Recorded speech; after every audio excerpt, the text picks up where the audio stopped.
Los aragoneses han salido perjudicados por este gobierno del señor Dambán.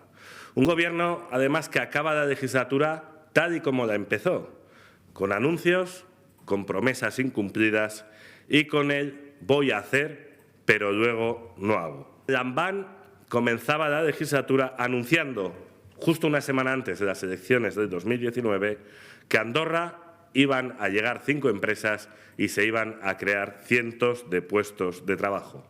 Y a Andorra, esto es un hecho objetivo, no han llegado las empresas prometidas y tampoco se han creado esos puestos de trabajo. A día de hoy no se ha firmado el convenio de transición justa.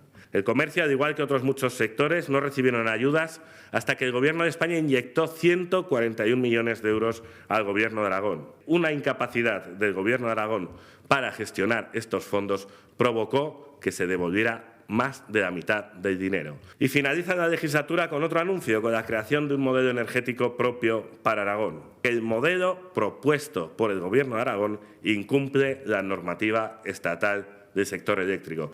Y estos hechos demuestran que estamos ante un Gobierno de Aragón agotado, sin ideas, con una notable carencia para gestionar de forma eficiente los recursos públicos. Nuestra comunidad autónoma necesita un cambio.